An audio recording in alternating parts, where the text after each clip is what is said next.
Saya Uya Kuya. Saya Nafa Indria Urbah. Saya Eko Patrio. Aku Julia Rahmi. Baik, Assalamualaikum warahmatullahi wabarakatuh.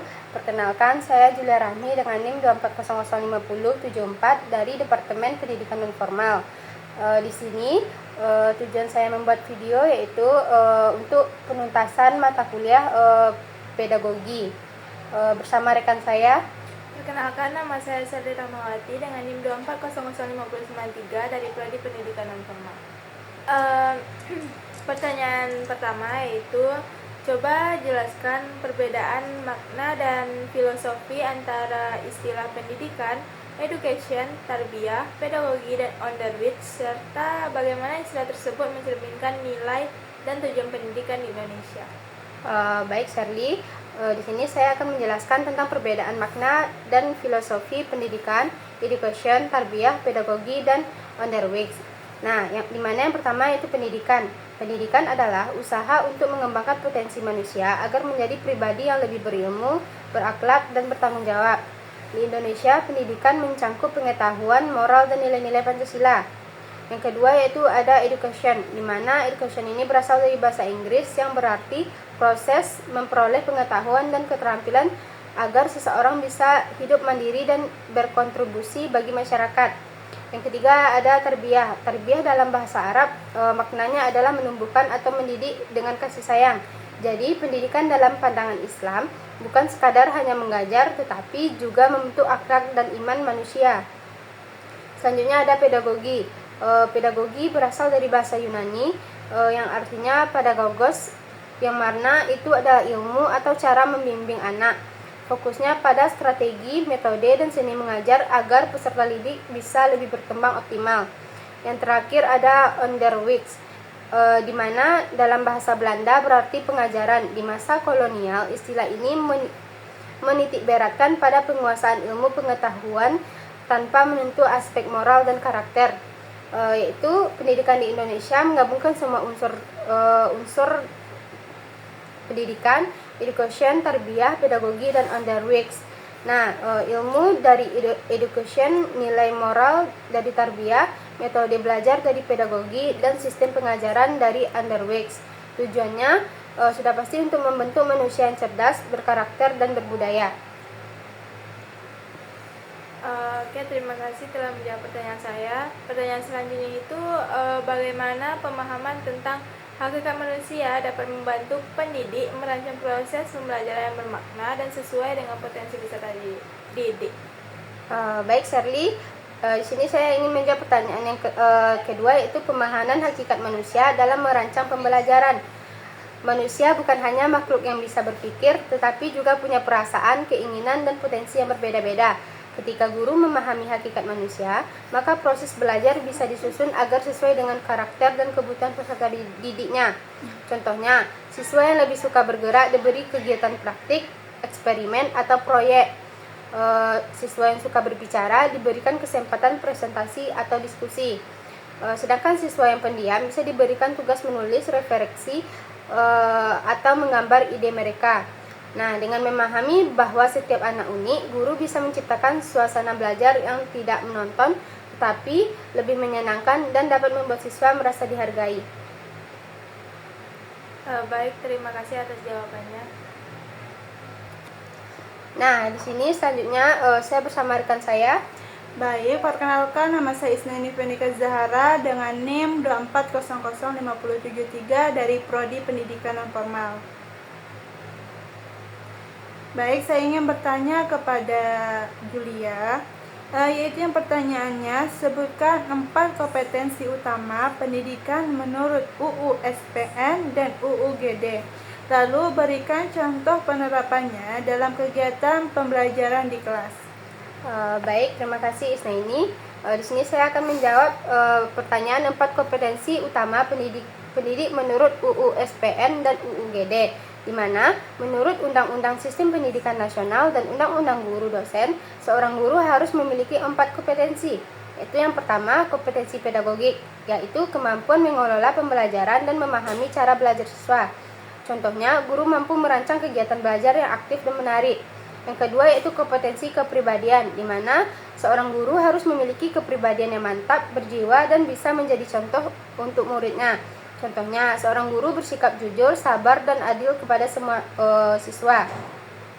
Yang ketiga yaitu kompetensi profesional, di mana kompetensi ini merupakan kompetensi yang menguasai materi pembelajaran dan terus mengembangkan dirinya.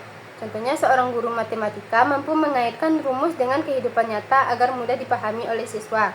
Yang terakhir yaitu kompetensi sosial, di mana kompetensi ini merupakan kompetensi yang mampu berkomunikasi dan bekerja sama dengan siswa, rekan, guru, dan masyarakat. Contohnya, guru menjalin hubungan baik dengan orang tua siswa dan aktif di lingkungan sekolah. Di mana keempat kompetensi ini membuat seorang guru tidak hanya pintar mengajar, tapi juga menjadi pembimbing, teladan, dan sahabat bagi siswa.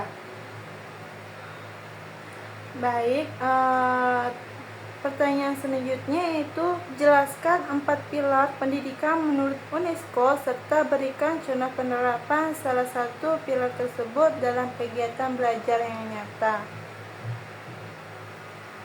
Baik, terima kasih kepada Isnaini. Di sini saya ingin menjawab 4 pilar pendidikan menurut UNESCO dan contohnya. Yang pertama ada learning to know, yaitu belajar mengetahui. Artinya pendidikan harus membantu seseorang memahami pengetahuan dasar dan cara berpikir yang benar. Tujuannya bukan hanya agar siswa bisa menghafal pelajaran, tetapi agar mereka tahu bagaimana cara belajar dan mencari informasi sendiri. Contohnya, guru tidak hanya memberikan teori, tetapi juga mengajar siswa mencari data di perpustakaan atau internet untuk menemukan jawabannya sendiri. Yang kedua yaitu ada learning to do, yaitu belajar melakukan. Maksudnya adalah belajar yang tidak cukup hanya mengetahui teori, tetapi juga mampu menerapkan dalam tindakan nyata. Pendidikan harus melatih keterampilan agar siswa bisa bekerja, berkreasi, dan menghadapi tantangan hidup. Contohnya, siswa tidak hanya belajar tentang cara membuat pupuk organik, tetapi juga langsung praktik membuatnya di sekolah. Yang ketiga yaitu ada learning to be, belajar untuk menjadi diri sendiri, di mana pendidikan harus mampu membantu siswa menentukan siapa jati dirinya, percaya diri, dan mengembangkan potensi dirinya.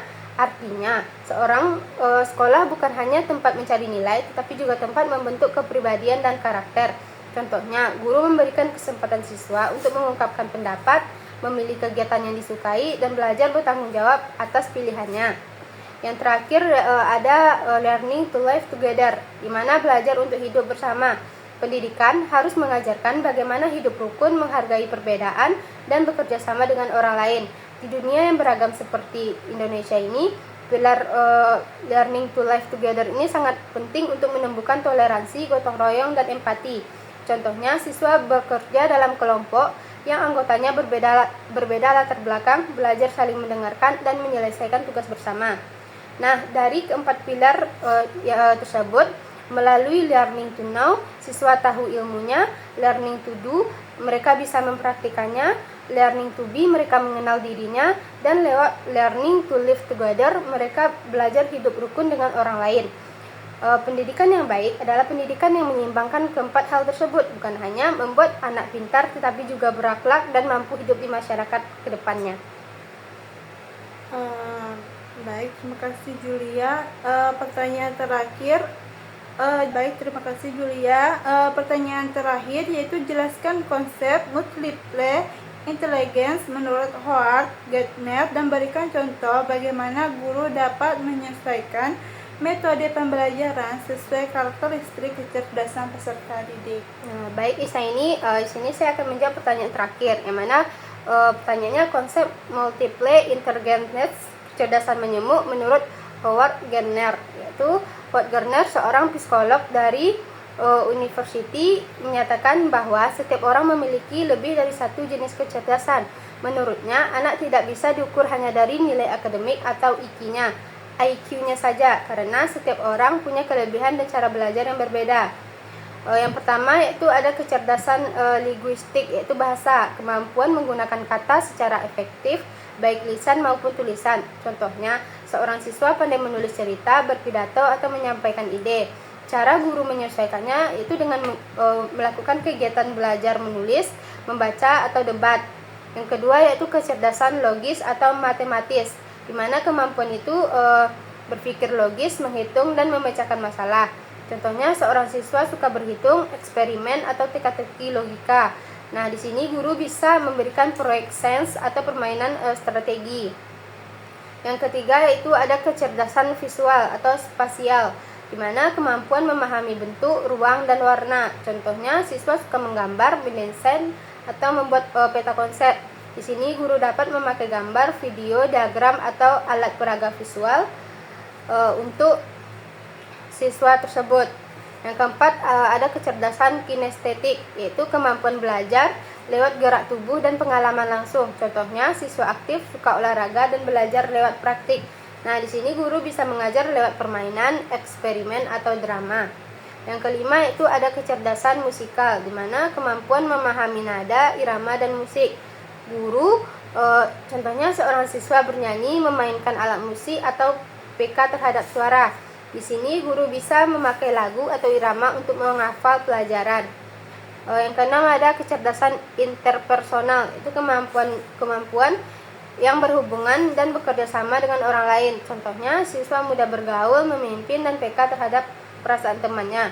Di sini guru bisa memberikan tugas berkelompok atau diskusi bersama. Yang ketujuh ada kecerdasan intrapersonal, itu kemampuan mengenali diri sendiri, termasuk kelebihan atau kelemahan. Seorang siswa bisa mengatur diri, introspeksi, dan belajar mandiri. Di sini guru bisa memberikan tugas refleksi atau penilaian diri. Yang terakhir ada kecerdasan naratulis, di mana kemampuan itu memahami alam, tumbuhan, dan lingkungan sekitar. Contohnya, siswa suka kegiatan luar ruangan, menanam, atau mempelajari hewan. Guru bisa mengajak belajar di taman sekolah atau membuat proyek lingkungan di sekitar sekolah. Nah, kesimpulannya dari pertanyaan kelima ini, setiap siswa punya kelebihan masing-masing. Ada yang kuat logika, ada juga yang unggul di seni, dan ada juga yang menonjol di sosial. Guru yang baik tidak hanya menilai dari satu sisi, tetapi mengenali dan menggambarkan semua potensi tersebut agar setiap anak bisa sukses dengan caranya sendiri. Baik, itulah hasil video saya dan rekan-rekan saya tadi. Kalau ada kata-kata saya yang salah mohon dimaafkan. Saya sudahi dengan Assalamualaikum warahmatullahi wabarakatuh. See you next time. Dadah.